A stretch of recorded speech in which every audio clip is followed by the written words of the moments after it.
अस्सलाम वालेकुम friends, welcome back to Top Smarties. Drama serial Girhein आखिरकार ज़ारा सुरैया बेगम के मोहल्ले में पहुंच ही गई। यहाँ पर चीखते हुए फरजाना से दरवाज़ा खुलवाती है और फिर चीखते चीखते सारे मोहल्ले को इकट्ठा कर लिया। अरे निकालो उस पारसा खातून को जो पारसा होने का सिर्फ ढोंग करती है, असल में तो शैतान सिर्फ इंसान है।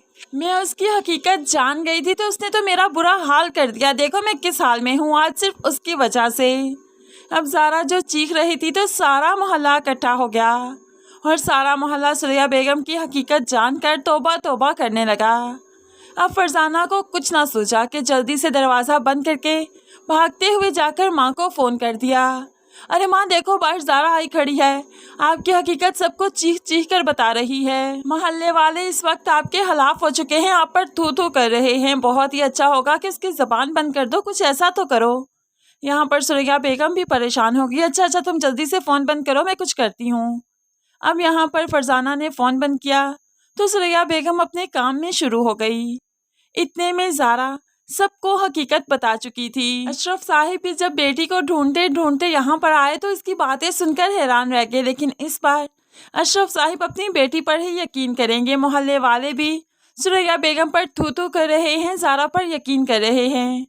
अशरफ साहिब ने जब आकर बेटी को देखा तो फौरन ही ज़ारा जो सबसे बातें कर रही थी उसके सर में दर्द होने लगी। वो तो चीखने लगी, अब्बू ये देखें, ये देखो उस औरत को मालूम पड़ चुका है, वो कुछ कर रही है, मेरी तबीयत खराब हो रही है, आप मुझ पर यकीन क्यों नहीं करते। लेकिन अशरफ साहिब बेटी पर ज़रूर यकीन करेंगे क्योंकि पीर साहिब ने भी कुछ ऐसे इशारे दिए थे कि अब तो बेटी पर यकीन करना लाजिम हो चुका है। आहिस्ता ही आहिस्ता अब सुरैया बेगम की हकीकत तो सबके सामने खुल ही जाएगी। अशरफ साहिब बेटी को लेकर घर आ जाते हैं और फिर से इस पर नूरानी इल्म के ज़रिए इसको ठीक करने की कोशिश करते हैं। तो दूसरी तरफ अब यहाँ पर राशिद की तबीयत ठीक हो गई, डिस्चार्ज होने वाला है, अपने रूम में शिफ्ट हो चुका है।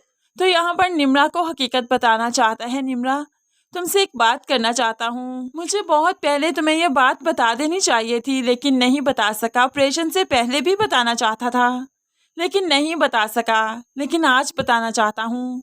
अब यहाँ पर राशिद निम्रा को वजाहत और निम्रा की शादी टूटने का सबब बताना चाहता है कि उनकी वजह से ही ये शादी टूटी थी, क्योंकि वो निम्रा को चाहता था, उससे शादी करना चाहता था। तभी तो सुरैया बेगम ने जानबूझकर एक लड़का निम्रा के कमरे में छोड़ दिया जिसकी वजह से इनकी शादी टूट गई। अब यहाँ पर राशिद कहने लगा, निम्रा मैं तुम्हें वजाहत और तुम्हारी शादी के बारे में बताना चाहता हूँ। तो निम्रा भी गौर से सुनने लगी, लेकिन सुरैया बेगम फौरन से पहले बेटे को टोक देती है। अरे कैसी बातें कर रहे हो, अभी तुम कितने बीमार हो, कोई भी बात करने की ज़रूरत नहीं, बस तुम रेस्ट करो, डॉक्टर ने कहा तुम्हें ज़्यादा बोलने की ज़रूरत नहीं।